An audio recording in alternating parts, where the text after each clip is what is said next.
والآخرة وأعد لهم عذابا مهينا.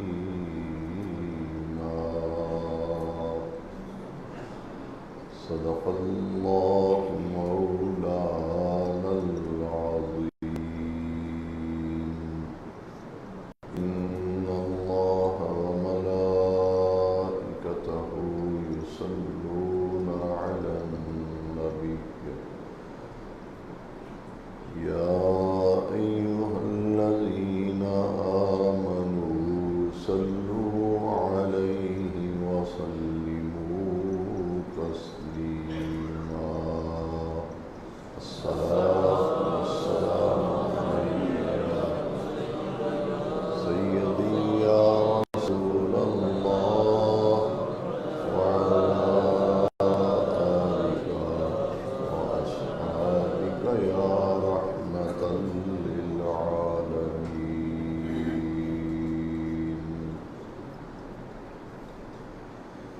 حمد و صلات کے بعد ذوی الاحترام حاضرین اجتماع جمعۃ المبارک، ماہ محرم شریف کی نسبت سے شہادت کربلا کے حوالے سے گزشتہ جمعہ مبارکہ میں کربلا سے کاروان اہل بیت کی کوفہ روانگی اور کوفہ سے دمشق روانگی کے کچھ اہم اور چیدہ واقعات آپ کی خدمت میں پیش کیے گئے۔ پچھلے جمعے بات یہاں ختم ہوئی تھی کہ حضرت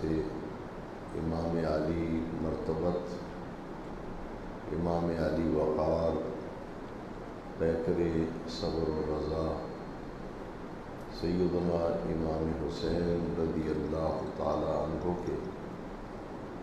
سر اقدس کی تعظیم، ادب اور احترام کی بدولت اور اہل بیت اطہار کی مقدس خواتین کی عزت و احترام کرنے پر اللہ تبارک و تعالی نے پادری کو ایمان کی دولت سے نوازا، اور وہ امام علی وقار رضی اللہ تعالیٰ عنہ کے سر اقدس کی کرامت دیکھ کر احترام کی نعمت جو اللہ نے اس کے دل میں ڈالی، اس کی بدولت حضور کا کلمہ پڑھا، دین اسلام میں داخل ہوا، مسلمان ہوا۔ وہاں سے یہ قافلہ دمشق کی طرف روانہ تھا۔ 80,000 جو درہم یزیدیوں نے پادری سے وصول کیے تھے، ایک رات آپ کا سر اقدس پادری کے سپرد کیا، اور اس کے بدلے میں 80,000 درہم انہوں نے وصول کیے۔ جب یہ قافلہ گرجے میں یہاں رات بسر کرنے کے بعد روانہ ہوا تو دمشق جاتے ہوئے ایک جگہ قافلے نے مختصر قیام کیا، تو یہ یزیدیوں نے کہا کہ جو 80,000 درہم ہیں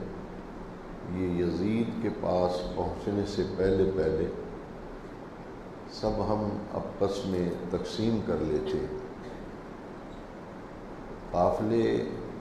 کے تمام لوگ جمع ہوئے اور وہ 80,000 درہم والی تھیلی انہوں نے جب زمین پر پلٹی تو وہ دیکھ کر حیران رہ گئے کہ وہ سارے دراہم جو تھے وہ ٹھکریوں میں بدل گئے، اور ان کی ایک طرف قرآن مجید کی یہ آیہ مقدسہ ہر ٹھکری پر ایک طرف یہ آیت کریمہ لکھی ہوئی تھی، وَسَيَعْلَمُ الَّذِينَ ظَلَمُوا أَيَّ مُنقَلَبٍ يَنقَلِبُونَ، کہ ظلم کرنے والے لوگ دیکھ لیں گے کہ ان قریب ان کا کیا انجام ہوتا ہے۔ یہ آیت کریمہ ان ٹھیکریوں پر ایک طرف لکھی ہوئی تھی، اور دین کی دولت تو پہلے ہی وہ ضائع کر بیٹھے تھے۔ امام حسین کو شہید کر کے اور آپ کے پورے خاندان پر ظلم کی ایک داستان رقم کر کے ایمان کی دولت اور نعمت سے تو پہلے ہی محروم ہو چکے تھے، لیکن اب حال کیا تھا، نہ دین رہا نہ دنیا رہی۔ وہ بہت اس بات کو دیکھ کر حیران ہوئے۔ پورے قافلے کے سفر کے دوران ایسے متعدد واقعات ہیں جن سے امام حسین رضی اللہ تعالیٰ عنہ کی حقانیت اور ان کی صداقت جو ہے وہ قدم قدم پر ظاہر ہوئی۔ پچھلے جمعے آپ سن چکے ہیں کہ غیب سے ایک قلم نمودار ہوا اور وہ چٹان پر یہ شعر لکھا ہوا پایا گیا، اترجو امتن قتلت حسینہ شفاعت جدہ یوم الحسابی۔ روایات میں آتا ہے کہ اسی قافلے میں سے کچھ لوگ چند سالوں کے بعد روم کے علاقے میں لشکر لے کر گئے، تو وہاں بھی انہوں نے ایک چٹان پر یہی شعر لکھا ہوا دیکھا، اترجو امتن قتلت حسینہ شفاعت جدہ یوم الحسابی، کہ وہ لوگ جنہوں نے امام حسین رضی اللہ تعالیٰ عنہ کو شہید کیا ہے، اس قدر ظلم کرنے کے بعد اب بھی وہ حسین پاک کے نانا جان کی شفاعت کے امیدوار ہیں۔ یہ شعر وہاں بھی لکھا دیکھا، تو لشکریوں نے وہاں کے رہنے والوں سے پوچھا کہ یہ شعر جو ہے یہ کب کا لکھا ہوا ہے اور کس نے لکھا ہے؟ تو وہاں کے باشیوں نے بتایا کہ 300 سال سے یہ شعر یہاں لکھا ہوا ہے، اور ہمارے آبا و اجداد یہی بتاتے رہے کہ 3 صدیاں بیت گئیں، یہ شعر اس چٹان پر اسی طرح لکھا ہوا ہے۔ اس طرح کے واقعات واپسی پر پیش آتے گئے، اور اللہ تبارک و تعالی یزیدیوں پر عظمت امام حسین رضی اللہ عنہ اور صداقت سیدنا امام حسین کے مختلف پہلوؤں کو اللہ تبارک و تعالی ان واقعات سے اجاگر فرماتا رہا۔ دمشق میں جب یہ قافلہ پہنچا تو جس طرح ابن زیاد نے کوفہ میں ظلم کیا تھا اور زیادتی کی تھی کہ رات بھر کھلے آسمان کے نیچے کوفہ کے گورنر ہاؤس کے باہر، دروازے کے باہر اس قافلے کو رات ٹھہرایا جائے، اسی طرح یزید نے بھی حکم دیا کہ یہ قافلہ رات بھر کھلے آسمان تلے دمشق میں اسے سڑک پر ٹھہرایا جائے۔ صبح جب میں اپنے دفتر آؤں گا، میرا دربار لگے گا، تو اس وقت اس تمام گرفتار لوگوں کو صبح میرے سامنے پیش کیا جائے۔ ایک چوک تھا دمشق میں، وہاں اس قافلے نے رات گزاری، اور یزید نے یہی حکم دیا تھا کہ رات اسی طرح انہیں رہنے دو، صبح جب میرے اوقات شروع ہوں گے تو میں وہاں اس قافلے کو بلواؤں گا، تو یہ سارا قافلہ اور اس کے تمام قیدی افراد یہ میرے سامنے پیش کیے جائیں۔ رات بھر یہ قافلہ کھلے آسمان کے نیچے وہاں ٹھہرا رہا، اور وہاں سے 4 راستے نکلتے ہیں۔ ایک راستہ جو ہے وہ جامعہ امویہ، جو دمشق کی جامع مسجد ہے، جس کے مینارہ شرقی پر قیامت کے قریب حضرت عیسیٰ علیہ السلام جنت سے تشریف لائیں گے، اور ان کا نزول جو ہے وہ آسمانوں سے اس مینارہ شرقی پر ہوگا۔ یہ مینارہ شرقی جو ہے دمشق کی جامع مسجد میں آج بھی قابل زیارت ہے۔ یہاں حضرت عیسیٰ علیہ السلام کا آسمانوں سے نزول ہوگا۔ یہ مسجد جو ہے، اس کو جو راستہ جاتا ہے اس کے چوک پر یہ قافلہ ٹھہرایا گیا، اور وہ بازار جو جامع امویہ کی طرف جاتا ہے، اور جامع امویہ کے بالکل ساتھ متصل ہی یزید کا وہ دربار لگتا تھا، وہیں اس کے دفاتر وغیرہ تھے، اور اس بازار کا نام سوق حمیدیہ ہے۔ آج بھی دمشق میں اس بازار کے کونے پر یہ بورڈ آویزاں ہے، السوق الحمیدیہ، اس بازار کا نام حمیدیہ بازار ہے۔ اس کے کونے پر یہ قافلہ رات ٹھہرا تھا۔ تو یہ چونکہ قیدی آپ پچھلے جمعات میں سن چکے ہیں کہ انہیں کربلا سے قیدی کیا گیا، اور 7 محرم کو تو پانی بند کیا گیا۔ کھانے پینے کی اشیاء جو ہیں ان کی ترسیل بھی پوری طرح سے منقطع کر دی گئی تھی، اور یہ بے سر و سامانی کا عالم ہے، بھوک اور پیاس کی شدت ہے۔ یہاں جب قافلے نے رات قیام کیا تو اس چوک کے آس پاس مکانوں کی چھتوں پر عورتیں چڑھ گئیں، اور لوگ جو ہے وہ جمع ہو گئے، کیونکہ پورے دمشق کے اندر کسی کو اس بات کا علم نہیں تھا کہ یہ کون لوگ ہیں، ان کا خاندان کون سا ہے، ان کا نام کیا ہے، لوگ انہیں جانتے نہیں تھے۔ تاریخ یہ بتاتی ہے، البدایہ والنہایہ تاریخ کی بڑی مستند اور معتبر کتاب ہے، اور طبقات ابن سعد یہ بھی تاریخ کی ایک بڑی ہی مستند کتاب ہے، تاریخ طبری میں ہے۔ ان کتابوں کے اندر یہ بات موجود ہے کہ دمشق والوں کو یہ بتایا گیا تھا کہ یزید کے اقتدار اور یزید کی حکومت کے خلاف کچھ لوگوں نے بغاوت کی تھی۔ اقتدار پر قبضہ کرنے کے لیے اور حکومت کا تختہ الٹنے کے لیے کچھ لوگوں نے بغاوت کی تھی، سازش کی تھی، اور حکومتی سطح پر پوری طاقت کے ساتھ اس سازش کو اور اس بغاوت کو کچل دیا گیا ہے، اور جتنے لوگ بغاوت کرنے والے تھے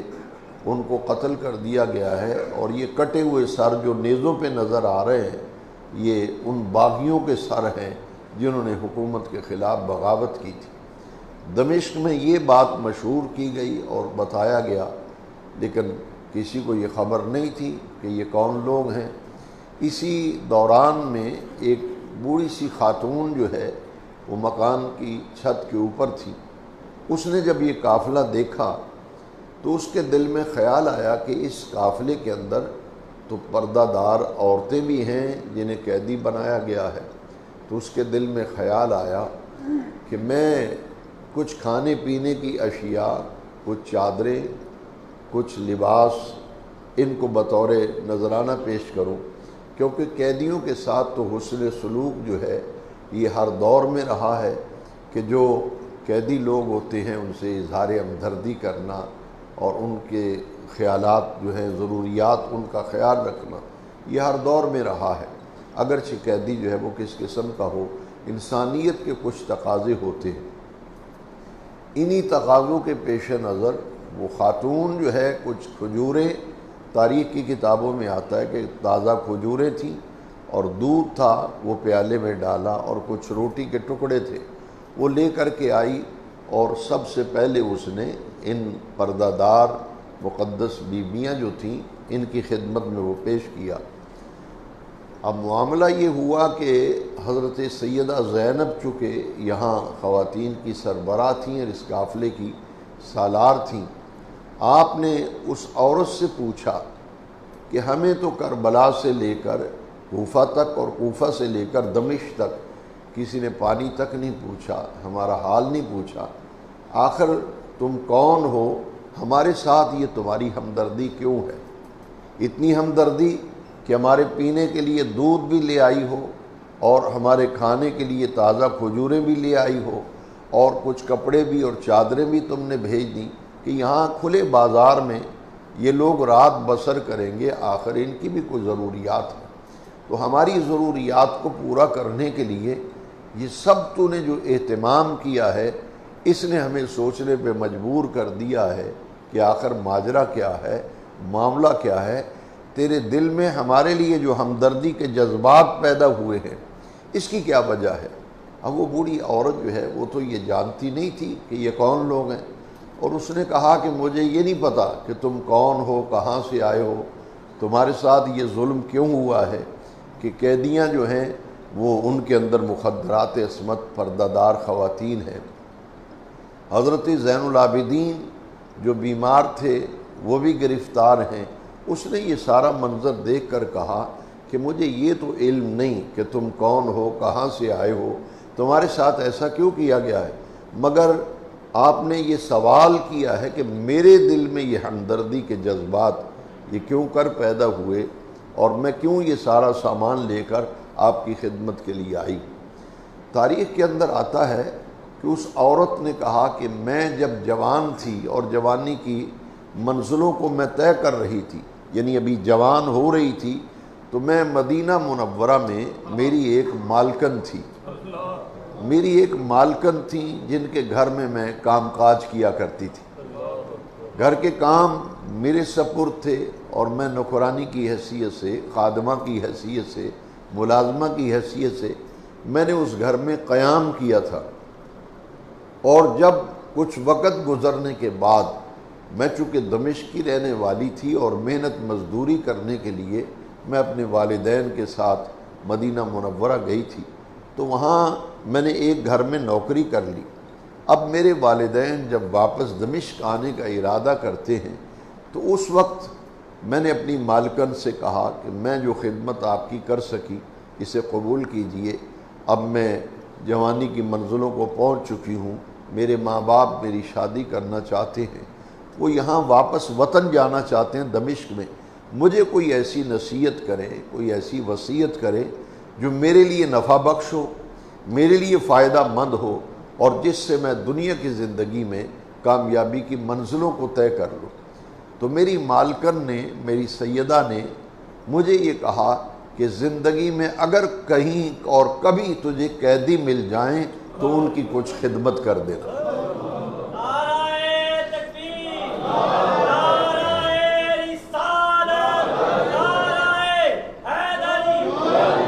ان کی کچھ خدمت کر دینا اور انہیں کھانا کھلا دینا۔ کیوں؟ آپ رمضان شریف کے اگر دروس آپ کے ذہن میں ہیں تو میں نے ماہ رمضان المبارک میں فجر کی نماز کے بعد اسی مسجد میں جو درس ہوتا ہے اس میں نے یہ عرض کیا تھا کہ قرآن مجید یہ بتاتا ہے کہ حضرت سیدہ عالم خاتون جنت فاطمۃ الزہرا سلام اللہ علیہ آپ نے منت مانی تھی کہ حسنین کریمین، یعنی سیدنا امام حسن، سیدنا امام حسین، جب حسنین کریمین کا لفظ بولا جاتا ہے تو اس سے مراد حضرت امام حسن مجتبیٰ اور حضرت امام حسین شہید کربلا ہوتے ہیں۔ حسنین کریمین کی طبیعت ناساز ہوئی تو دیکھیے کیسا پیارا طریقہ تھا خاندان نبوت کا، حضور کی صاحبزادی کا طریقہ کیا تھا، منت مانی کہ اللہ حسنین کو صحت یابی سے نوازے، صحت عطا فرمائے تو 3 روزے مسلسل رکھو گی، یہ منت مان لی۔ اللہ تبارک و تعالی نے حسنین کریمین کو جب شفا صحت سے نوازا تو حضرت سیدہ عالم سیدۃ النساء الجنہ زہرا پاک نے 3 روزے مسلسل رکھے تھے۔ اب ایک دن جب روزہ رکھا تو افطاری کا وقت قریب آیا اور افطاری کا سامان سامنے پڑا ہے تو دروازے پہ دستک ہوتی ہے۔ دروازے پہ دستک ہوئی، فرمایا پتہ کرو کون ہے، بتایا گیا کہ کوئی سائل ہے اور کھانا مانگ رہا ہے۔ روایت میں آتا ہے اور تفسیر روح البیان میں ہے، قرآن مجید کی تفسیر روح البیان، اس میں بھی یہ واقعہ موجود ہے کہ اس سے سیدہ عالم نے وہ افطاری کا سارا سامان اٹھا کر کے اس سائل کو دے دیا۔ وہ سائل کیا کہہ رہا تھا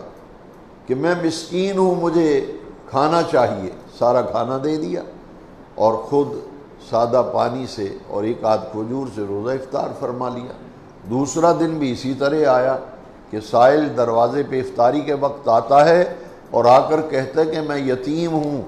اور مجھے بھوکا ہوں، مجھے کھانا چاہیے۔ تو سیدہ عالم نے افطاری کا سارا سامان اٹھا کر کے اس یتیم سائل کو دے دیا کہ اس کی بھوک مٹ جائے، یعنی خود اپنی ضرورتوں کو دوسروں کی ضرورتوں کے لیے قربان کر دیا۔ یہ حضور کے خاندان کا خاصہ ہے۔ آپ مدینہ منورہ سے لے کر کربلا تک، کربلا سے کوفہ و دمشق، اور دمشق سے پھر مدینہ منورہ تک پورے سفر کے دوران ایسے 20 واقعات تاریخ کی صفحات پر مرقوم ہیں کہ اپنی ذاتی ضروریات کو اور اپنی ذاتی حاجات کو دوسروں کی ضرورت و حاجتوں کے لیے خانوادہ نبوت نے قربان کر دیا تھا۔ اور یہ کوئی معمولی بات نہیں، یہ سیرت کا بڑا نمایاں پہلو ہے۔ اب ہوا کیا کہ تیسرا دن پھر آتا ہے، دروازے پہ افطاری کے وقت دستک ہوتی ہے، اور آنے والا کیا کہتا ہے کہ میں قیدی ہوں اور ابھی قید سے رہا ہو کے آیا ہوں اور مجھے کھانا چاہیے، بھوکا ہوں۔ افطاری کا سارا سامان اٹھا کر کے دے دیا اور خود ایک آدھ کھجور سے اور پانی سے روزہ افطار فرما لیا۔ اب نبی کریم صلی اللہ علیہ وسلم جب اپنی صاحبزادی سے ملاقات کے لیے تشریف لائے، آپ پچھلے خطبات و دروس کے اندر یہ سن چکے ہیں کہ بلا ناغہ نبی کریم علیہ السلام اپنی صاحبزادی کے گھر ملاقات کے لیے تشریف لے جاتے تھے۔ حضور روزانہ جاتے تھے اپنی صاحبزادی سے ملاقات کے لیے۔ اب اگلے دن جب سرکار تشریف لائے تو میرے آقا کریم سے زہرا پاک نے یہ عرض کیا کہ 3 دن ہمارے ساتھ ایسا معاملہ پیش آیا، افطاری کا سامان سامنے رکھا ہے، منت اور نظر کے میں نے روزے رکھے تھے، سائل آتا ہے میں افطاری کا سامان اٹھا کے دے دیتی ہوں۔ 3 دن لگاتار ایسے ہی ہوتا رہا۔ میرے آقا کریم جب سنتے ہیں تو آپ کے چہرے اقدس و اطہر و انور پر مسکراہٹ بکھر گئی۔ میرے آقا نے مسکرا کے فرمایا، بیٹی آنے والا کوئی سائل عام سائل نہ تھا، وہ تو جبریل امین تھے جو تمہاری آزمائش کے لیے آئے تھے۔ نعرہ تکبیر، نعرہ رسالت، نعرہ تحقیق، نعرہ حیدری۔ یہ تو جبریل امین تھے جو آزمائش اور امتحان مقصود تھا۔ حاضرین محترم، یہ تو وہ خاندان ہے۔ اسی کے تحت مالکن اور سیدہ نے مجھے وصیت کی، میں جس کی نوکرانی تھی، مجھے اس نے کہا تھا کہ زندگی میں کبھی کوئی قیدی مل جائے تو انہیں کھانا کھلا دینا، کھانا کھلا دینا۔ تو مجھے یہ نہیں پتا کہ تم کون ہو، میں نے تو اپنی مالکن کی وصیت پر عمل کیا ہے، میں نے تو اپنی مالکن کی وصیت پر عمل کیا ہے۔ سیدہ زینب جو ہیں وہ چونک اٹھی، آپ نے ارشاد فرمایا کہ یہ تو بتاؤ کہ تمہاری مالکن کا نام کیا ہے جو مدینہ منورہ میں رہتی تھی؟ اس نے کہا کہ ان کا نام فاطمہ الزہرا تھا۔ مسلمان انہیں سیدۃ النساء کے لقب سے یاد کرتے تھے، وہ بنت رسول تھیں، ان کے شوہر کا نام علی المرتضیٰ حیدر کرار تھا۔ سیدہ زینب جو ہیں امام حسین کی ہمشیرہ صاحبہ، مولا علی کی لخت جگر، زہرا پاک کی نور نظر، آپ ایک دم سے چونک اٹھی کہ یہ تو میری والدہ کا نام لے رہی ہیں۔ پھر آپ نے پوچھا کہ جب تو اس گھر میں کام کاج کیا کرتی تھی، نوکرانی تھی مدینہ منورہ، سیدہ فاطمہ کے گھر میں رضی اللہ عنہا وسلام اللہ علیہ، تو یہ بتا کیا ان کے کوئی بچے بھی تھے؟ بچے بھی تھے؟ اس نے کہا ہاں، 3 چھوٹے بچے تھے جب میں کام کیا کرتی تھی، ایک کا نام حسن تھا، ایک کا نام حسین تھا، اور ایک ان کی چھوٹی سی بیٹی بھی تھی جس کا نام زینب تھا۔ جب نوکرانی سیدہ زہرا پاک کی یہ بتاتی ہے تو آپ دیکھیے ذرا تاریخ کے صفحات، میں نے 3 کتابوں کا اس وقت حوالہ دیا ہے، البدایہ والنہایہ تاریخ طبری اور طبقات ابن سعد وغیرہ، ابن حشام، تاریخ قاسم کوفی، ان تمام کے اندر یہ روایت موجود ہے کہ ہوا کیا پھر حضرت سیدہ زینب نے اپنا تعارف نہیں کرا، فرمایا یہ بتا تو نے ہماری جو خدمت کی ہے، ہمیں کھانے پینے کی اشیاء دی ہیں، ہمارے لیے کھجوریں لے کے آئی ہے، دودھ لے کے آئی ہے، یہ چادریں اور لباس تو نے ہماری خدمت میں پیش کیا ہے، اب بتا ہم تیری کیا خدمت کریں، میرے لائق کو خدمت ہے تو بتا اس کا تجھے کیا جزا اور صلہ دیں۔ اس نے کہا کہ جزا اور صلے کا تو میں کوئی سوال نہیں کرتی، لیکن میری ایک تمنا ہے، میری ایک آرزو ہے، میرے دل میں ایک تڑپ ہے، آپ اس کے لیے دعا فرما دیں، آپ اس کے لیے دعا فرما دیں، میری وہ آرزو، میری وہ تڑپ، میری وہ امنگ جو ہے وہ پوری ہو جائے۔ آپ نے فرمایا بتا تیری کیا خواہش ہے، تیری کیا آرزو ہے؟ اس نے کہا بس اتنی سی خواہش ہے کہ میں مالکن کے گھر میں، سیدہ کے گھر میں جب خدمت کیا کرتی تھی، جو چھوٹی سی بچی زینب تھی، اللہ مجھے زندگی میں ایک مرتبہ اس سے ملا دے، اور وہ چھوٹے بچے جو حسن اور حسین نامی تھے جنہیں میں اٹھا کے کھلایا کرتی تھی، زندگی میں ایک بار ان کو دیکھ لوں، ان کی زیارت کر لوں۔ سیدہ زینب کے دل پر قیامت گزر گئی، فرمایا اے خاتون سن، انا زینب، میں زینب ہوں، اور یہ کٹا ہوا سر جو نیزے کی نوک پہ ہے، یہ ھذا رأس الحسین، یہ اسی حسین کا سر ہے۔ اب یہاں تاریخ کے اندر میری زبان ساتھ نہیں دیتی کہ میں اس کی تکمیل کروں اس واقعے کی، وہ غش کھا کر اسی وقت بے ہوش ہو گئی، وہ بے ہوش ہوگی اس وقت کہ میں یہ کیا منظر دیکھ رہی ہوں۔ وہی سیدہ زینب جو ناز میں پلی تھی، یہ حسین اور حسن جنہیں میرے نبی کریم علیہ السلام سونگا کرتے تھے اور حضور ان کی زبان کو چوسا کرتے تھے، اور حدیث شریف میں حضور حسنین کے ہونٹوں کو چوستے تھے۔ سیدہ زینب نے جب فرمایا آنا زینب، کہ خاتون میں ہی وہ زینب ہوں، اور جس حسین کی زیارت کی تیرے دل میں تمنا مچل رہی ہے، یہ اسی حسین کا سر ہے جو نیزے کے اوپر اٹھایا ہوا ہے۔ تاریخ میں آتا ہے کہ وہ خش کھا کر بے ہوش ہو گئی، اور پھر اس کے بعد موت کی آغوش میں چلی گئی۔ اسی بے ہوشی کے عالم میں اس کی روح جو ہے غم میں پرواز کر گئی۔ اب جب وہ خاتون فوت ہو گئی، اس کا انتقال ہو گیا، حضرت امام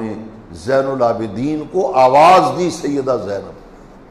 آپ نے بلا کر فرمایا بیٹا میری ایک بات یاد رکھو، جب شہدائے کربلا کے نام لکھے جائیں، ان کی فہرست مرتب کی جائے، تو شہدائے کربلا میں اس بوڑھی خاتون کا نام بھی لکھ دینا، اس کا نام شہدائے کربلا میں لکھ دینا۔ اب وہ امام زین العابدین عرض کرتے ہیں پھوپھی صاحبہ، اے میری پھوپھی جان، یہ تو خاتون کربلا میں تھی نہیں، کہاں کربلا کے شہداء کہ جنہوں نے اپنے خون کا نذرانہ دیا، نوخیز کلیاں مسلی گئیں۔ تاریخ میں ایسا ظلم نہیں ہوا کہ 6 ماہ کے علی اصغر کے گلے میں تیر پیوست کر دیا گیا ہو، علی اکبر کی جوانی کو لوٹ لیا گیا ہو، غازی عباس کے بازو قلم کر دیے گئے ہوں، اور جن کی شہادت کے بعد امام حسین ان کی لاش کربلا کے میدان میں پڑی ہوئی تھی، اور میرے حسین پاک نے غازی عباس کے سینے پر دونوں ہاتھ رکھ کے فرمایا تھا الآن انکسرت ظہری، اللہ آج کے دن میری کمر ٹوٹ گئی، اب تو میری کمر ٹوٹ گئی۔ یہ میری زندگی کا بہت بڑا سہارا تھا عباس جو جام شہادت نوش کر گیا۔ حاضرین محترم، اس قدر ظلم کی تاریخ رقم کی گئی، تو آپ فرما رہی ہیں کتنے ظلم ہوئے کربلا میں۔ یہ خاتون تو یہاں فوت ہوئی، فرمایا بیٹا تجھے کیا خبر کہ یہ خاتون کون ہے، یہ خاتون کون ہے؟ اللہ اکبر۔ آپ نے فرمایا یہ تو میری اماں جان کی نوکرانی تھی، ہمارے گھر میں خدمت کیا کرتی تھی، اور اس نے سارا واقعہ مجھے بتایا۔ چونکہ اس کی موت واقعہ ہوئی ہے نبی کے گھرانے سے محبت میں، نبی کے گھرانے کی محبت اور ان کے پیار میں اس کی موت واقعہ ہوئی ہے، محبت اہل بیت میں، محبت علی میں، محبت زہرا میں اس کی موت واقع ہوئی ہے۔ اب میں یہ چاہتی ہوں کہ اللہ تبارک و تعالی اس کا حشر بھی قیامت کے دن شہدائے کربلا کے ساتھ کرے۔ تاریخ میں آتا ہے کہ آپ نے یہ وصیت فرما دی کہ اس کا نام جو ہے وہ شہدائے کربلا میں تحریر کر دیا جائے۔ حاضرین محترم، اسی لیے غالباً روایتوں کے اندر آتا ہے من مات علی حب آل محمد مات مؤمنا، یہ روایت آتی ہے کہ آقا کریم علیہ السلام نے فرمایا من مات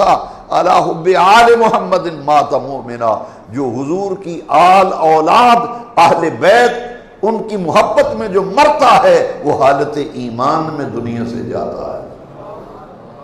وہ مومن ہو کے مرتا ہے۔ اس کے ایمان کی گواہی دے دو کہ یہ دنیا سے مومن ہو کے جا رہا ہے۔ ارے کیوں نہ ہو کہ سیدہ زہرا میرے آقا کریم فرمائیں کہ فاطمہ تو بدعۃ منی، یہ میری بیٹی میرے جگر کا ٹکڑا ہے، فاطمہ تو سیدۃ نساء الجنہ، یہ جنت کی تمام عورتوں کی سردار ہے۔ کیوں نہ ہو یہ وہ حسنین و کریمین ہیں جن کے لیے میرے آقا نے فرمایا حسین منی وانا من الحسین، حسین مجھ سے ہے میں حسین سے ہوں، الحسن والحسین سیدا شباب اہل الجنہ، حسن بھی جنتی جوانوں کا سردار ہے، حسین بھی جنتی جوانوں کا سردار ہے۔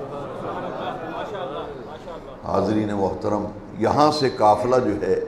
وہ یزید صبح کا سفیدہ نمودار ہوا،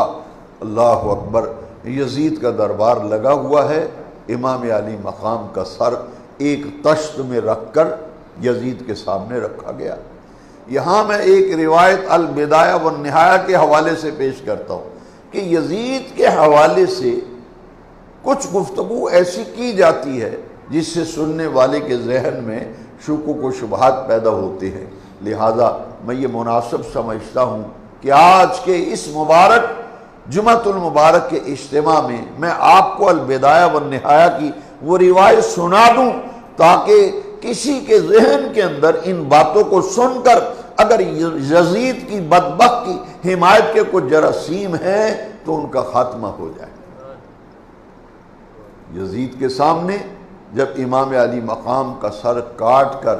ایک تھال اور تشت کے اندر سامنے رکھا گیا، اس نے ہاتھ میں ایک چھڑی پکڑی ہوئی تھی۔ یزید نے، جیسے آپ دیکھتے ہیں کہ آرمی کے جرنیل جب چلتے ہیں چھوٹی سی چھڑی پکڑی ہوتی ہے، کوئی امیر کبیر آدمی اگر آپ کو کسی باغ کے اندر سیر کرتے ہوئے نظر آئیں ان کے ہاتھ میں بھی ایک چھڑی پکڑی ہوتی ہے۔ تاریخ میں لکھا ہے کہ یزید چونکہ اپنے آپ کو حکمران سمجھتا تھا، صاحب اقتدار سمجھتا تھا، اور اس نے ہاتھ میں اسی طرح چھڑی پکڑی ہوئی تھی، اس نے پکڑ کر امام حسین کے دانتوں پہ چھڑیاں ماری معاذ اللہ، اور ہونٹوں پہ چھڑیوں کے کچوکے لگا رہا تھا اور کہہ رہا تھا یہ ایک باغی کا سر ہے جس نے میری حکومت، میرے اقتدار کے خلاف بغاوت کی تھی اور آج اپنے انجام کو پہنچ گیا۔ اور ایک جملہ ذرا غور سے سن لیجئے، اس کے بعد کسی قسم کی یزید کے بارے میں کسی اور بات کی کوئی گنجائش باقی نہیں رہ جاتی۔ یزید نے کہا کہ آج بدر میں جو میرے بڑے مارے گئے تھے،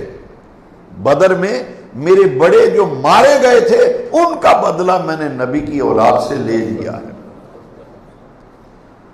البدایہ والنہایہ میں یہ روایت ہے، اس نے کہا کاش میرے آبا و اجداد جو بدر میں مسلمانوں کے ہاتھوں قتل ہوئے تھے، نبی کے جانثاروں کے ہاتھوں قتل ہوئے تھے، آج وہ زندہ ہو کے آ جائیں اور دیکھیں کہ میں نے ان کے بدر کے قتل کا بدلہ کس طرح نبی کی اولاد سے لیا ہے۔ اسی لیے حضرت امام احمد بن حنبل، امام احمد بن حنبل جو ایک فقہ کے امام ہیں، وہ فرماتے ہیں کہ انہی جملوں کے سبب یزید پر کفر کا فتویٰ میں دیتا ہوں۔ یہ جملے اس نے کہے کہ میں نے تو بدلہ لیا ہے نبی کی اولاد سے، اور بدلہ بھی کون سا؟ بدر کے مقتولین کا میں نے بدلہ لے لیا۔ حاضرین محترم، حضرت شاہ عبدالحق محدث دہلوی اپنی کتاب تکمیل الایمان میں لکھتے ہیں، یہ جملہ بھی ذرا غور سے سنی۔ شاہ عبدالحق محدث دہلوی کوئی معمولی شخصیت ہے، بر صغیر میں حدیث کا علم اور حدیث کا فن لے کر آنے والا ہی شاہ عبدالحق محدث دہلوی۔ ان کی مشہور کتاب تکمیل الایمان، اس میں لکھا ہے کہ یزید نے جو کام کیا، شاہ صاحب فرماتے ہیں شاہ عبدالحق محدث دہلوی کہ کافر فرنگ بھی وہ کام نہ کر سکا جو یزید بدبخت نے کربلا میں کام کروایا تھا۔ چھڑیاں مار رہا تھا، اور حضور کے ایک صحابی حضرت ابو برزہ اسلمی رضی اللہ تعالیٰ عنہ، حضور کے بوڑھے صحابی، آپ کو یاد ہوگا اگر ربیع الاول شریف کے خطبات جمعہ آپ کے ذہن میں ہیں تو آپ کو یاد ہوگا، یہ ابو برزہ اسلمی حضور کے وہ صحابی ہیں کہ حضور جب ہجرت فرما کر مکہ پاک سے مدینہ پاک حضور جب تشریف لائے تھے تو یہ ابو برزہ اسلمی 70 آدمیوں کو لے کر حضور کو قتل کرنے کے لیے آیا تھا۔ ابو برزہ اسلمی نے کہا کہ وہ مکے سے ہجرت کر کے اب مدینے آ رہے ہیں، میں نے مدینے میں داخل ہی نہیں ہونے دینا، داخل ہونے سے پہلے ہی ان کو قتل کر دینا معاذ اللہ۔ 70 آدمی ساتھ تھے۔ جب مدینہ منورہ سے باہر کھڑا ہوا ہے انتظار میں کہ مسلمانوں کا نبی آئے تو ہم 70 آدمی مل کر حملہ کریں گے اور 1 سیکنڈ میں قتل کر دیں گے۔ جب نبی کریم علیہ السلام ہجرت فرما کر مدینہ شریف کی حدود کے قریب پہنچے، ابو برزہ اسلمی اللہ اکبر جو عالم کفر میں ہے حضور کے قتل کے ارادے سے آیا۔ جب آقا کریم کے چہرے مبارک کو دیکھا، اللہ اکبر، جب حضور کے چہرے کو دیکھا تو صدیق اکبر رضی اللہ تعالیٰ عنہ سے پوچھتا ہے من انتا، تو کون ہے؟ ومن معیکا، تیرے ساتھ یہ کون ہے؟ صدیق اکبر رضی اللہ تعالیٰ عنہ اس کے تیور چہرے کے آثار سے جان گئے یہ تو کوئی رسول اللہ کا دشمن لگتا ہے، حضور کو کوئی تکلیف اذیت نہ دے دے۔ آپ نے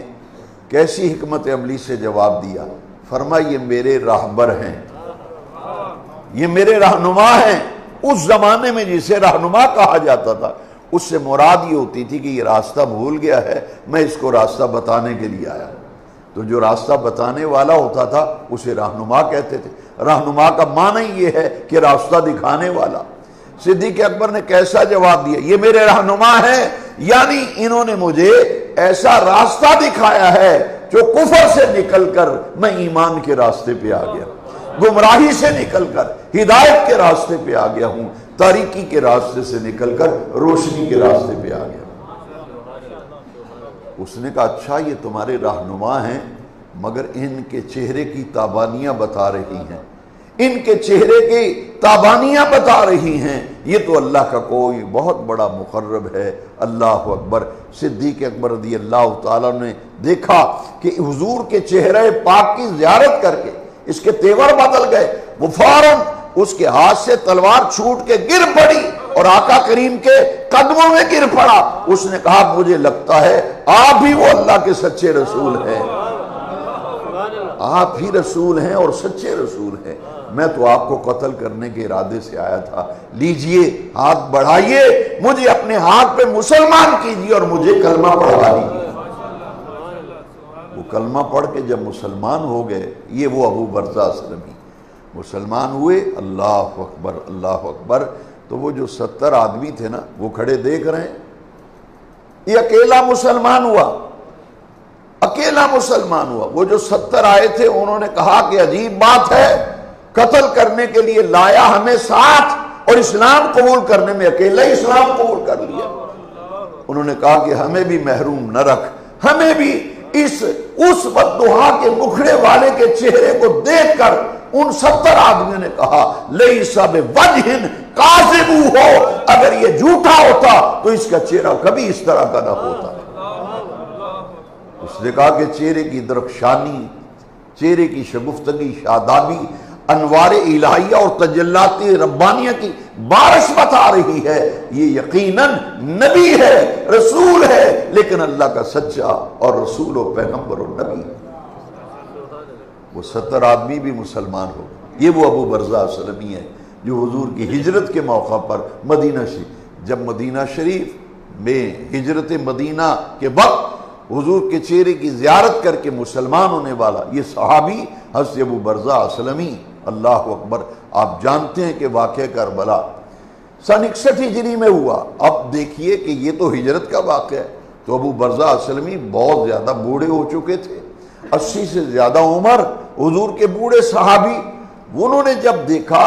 انہیں پتہ چلا کہ امام حسین کو شہید کیا گیا ہے، سر جو ہے وہ یزید کے پاس لے جایا گیا ہے، آپ فوراً وہاں پہنچ گئے کیونکہ وہ مدینہ شریف سے ہجرت کر کے دمشق میں آ گئے تھے۔ جب آپ پہنچے تو یزید چھڑی مار رہا تھا امام حسین کے ہونٹوں پہ، کہہ رہا تھا یہ باغی کا سر ہے جو اپنے انجام کو پہنچ گیا۔ آپ نے فرمایا او کمینے، او بدبخت، اپنے ہاتھوں کو روک اور چھڑی کو ہٹا دے، تجھے معلوم نہیں جن دانتوں پہ تو چھڑیوں کے کچوکے لگا رہا ہے، جن ہونٹوں پہ تو چھڑیاں مار رہا ہے، میں نے رسول اللہ کو یہاں بوس دیتے دیکھا۔ اس نے کہا اگر تو بوڑھا نہ ہوتا تو میں تیری گردن کاٹ دیتا۔ آپ نے فرمایا شرم کر، حیا کر، میرے بوڑھاپے کا تجھے خیال ہے لیکن ان کی نسبت کا خیال نہیں۔ یہ نور نظر کس کے ہیں، یہ لخت جگر کس کے ہیں کہ کسر کے جگر پارے ہیں، تجھے حیا نہیں آیا کہ کٹے ہوئے سر کی بھی بے حرمتی کر رہا ہے۔ ایسا انسانیت سوچ سلوک یزید نے کربلا میں، کوفہ میں، دمشق میں حضور کے خاندان سے کروایا جو تاریخ کے صفحات پر ثبت ہے۔ اب حاضرین محترم، یزید نے دیکھا کہ جیسے ابو برزہ سلمی میرے سامنے صاف صاف بات کر رہا ہے، اگر لوگوں کو پتہ چل گیا اس بات کا، چاروں طرف میں خبر پھیلے گی، میرے خلاف بغاوت ہوگی۔ اس نے عافیت اسی میں سمجھی کہ جتنا جلدی ہو سکے اس پورے خاندان کو، ان قیدیوں کو واپس مدینہ منورہ بھیج دیا جائے۔ چنانچہ حضرت نعمان بن بشیر رضی اللہ تعالیٰ عنہ جو حضور کے صحابی تھے اور وہ کوفہ کے گورنر تھے جب امام مسلم کو شہید کیا گیا، اور وہاں حضرت نعمان بن بشیر کوفے کے گورنر تھے، حضور کے صحابی تھے، محب اہل بیت تھے، تو انہوں نے کوئی قدم نہیں اٹھایا بلکہ وہ امام مسلم کا ساتھ دے رہے تھے۔ یزید نے انہیں معزول کر دیا تھا۔ اب اس نے یہ خیال کیا کہ وہ گورنر جس کو میں نے محبت اہل بیت کی سزا دی تھی، معزول کیا تھا، انہی کی قیادت میں یہ قافلہ واپس مدینہ منورہ بھیجتا ہوں۔ 30 آدمی محافظ، 30 حفاظتی دستہ، 30 افراد پر تشکیل دے کر اس قافلے کو دمشق سے واپس مدینہ منورہ بھیجا گیا۔ نعمان بن بشیر لے کے آئے، حضرت سیدہ زینب نے فرمایا بس میری اتنی گزارش ہے کہ جب ہم واپس مدینہ منورہ جا رہے ہیں تو نعمان بن بشیر ہمیں کربلا کے راستے واپس لے جانا۔ یہ قافلہ جو ہے پھر دمشق سے کربلا پھر پہنچا، اور 3 دن تاریخ میں آتا ہے اس قافلے نے کربلا میں قیام کیا تھا۔ وہ گاؤں جس کا نام عامریہ تھا، 10 محرم کو یزیدیوں نے اپنے تمام مقتولین کے جنازے پڑھے، ان کی قبریں بنائیں، انہیں دفن کیا، مگر حضور کے خاندان اور ان کے اعوان و انصار جو کربلا میں شہید ہوئے، 71 شہداء کی لاشیں اسی طرح کربلا میں پڑی رہی۔ 72ویں امام حسین تھے، ان کا جسد پاک بھی کربلا میں۔ اب کیا ہوا کہ عامریہ گاؤں کے لوگ، انہیں اگلے دن 11 محرم کو پتہ چلا کہ کربلا میں ایسا خونی حادثہ پیش آ گیا۔ یہ لوگ آئے، انہوں نے کربلا میں قبریں کھودیں اور ان اجساد مبارکہ کو وہاں دفن کیا۔ اور عامریہ گاؤں میں جب یہ خبر ملی کہ خانوادہ نبوت دمشق سے واپس کربلا آیا ہے اور یہ مدینہ منورہ جا رہے ہیں، اظہار ہمدردی کے لیے، غمخواری کے لیے اور ان کی محبت کا اظہار کرنے کے لیے قریبی بستیوں کے لوگ کربلا میں جمع ہو گئے، اور 3 دن تک وہاں کھانا تقسیم ہوتا رہا۔ بعض کتابوں میں آتا ہے کہ یہ جو حلیم 10 محرم کو تقسیم کیا جاتا ہے، یہ 7 جنسوں کا کھانا بنایا گیا تھا، 7 مختلف اجناس لے کر ان کا ایک کھانا تیار کیا گیا تھا، جسے آج ہم حلیم کی صورت میں تقسیم کرتے ہیں۔ یہ یادگار ہے۔ 3 دن قیام کے بعد یہ قافلہ پھر مدینہ منورہ پہنچا، اور مدینہ منورہ میں حضور کی زوجہ مکرمہ ام المومنین حضرت ام سلمہ اس وقت حیات تھی، جن کو حضور نے وہ شیشی دی تھی کہ اے ام سلمہ یہ مٹی کی شیشی سنبھال لے، جس دن یہ خون بن جائے سمجھ لینا حسین شہید ہو گئے۔ 10 محرم کو خواب دیکھا انہی ام سلمہ نے، تو جب خواب کے بعد شیشی نکال کے دیکھی تو واقعی خون بن چکی تھی۔ یہ ام سلمہ ام المومنین حضرت محمد بن حنفیہ، یہ حضور کے خاندان کے وہ لوگ جو مدینہ منورہ تھے، اور پورا مدینہ اس قافلے کے استقبال کے لیے شہر سے باہر نکلا۔ تاریخ میں آتا ہے کہ مدینہ منورہ میں 2 مرتبہ قیامت کا منظر دیکھا گیا، ایک جب نبی کریم علیہ السلام نے دنیا سے پردہ فرمایا تھا، اور ایک اس دن جس دن کربلا کا قافلہ واپس مدینہ منورہ آیا تھا۔ پھر یہ حضور کے روزے پہ قافلہ جاتا ہے، سلام نیاز پیش کرتا ہے۔ حضرت امام زین العابدین حضور کے روزے پہ کھڑے ہو کر مدینہ منورہ واپس پہنچ کر پورا کربلا کا واقعہ اپنے نانا جان کو بتا رہے تھے، بیان کر رہے تھے، اور لوگ سن سن کر دھاڑے مار مار کے رو رہے تھے۔ اللہ تبارک و تعالی اہل بیت اطہار کے ذکر کی برکت سے ہمارا خاتمہ ایمان پر ہو، زندہ رہیں تو محبت اہل بیت میں، دنیا سے جائیں تو اہل بیت کی محبت میں، کیونکہ من ماتا علی حب آل محمد ماتا مومنا، جو اس خاندان کی محبت میں مرتا ہے اس کا خاتمہ ایمان پر ہوتا ہے۔ وما علینا الا البلاغ المبین۔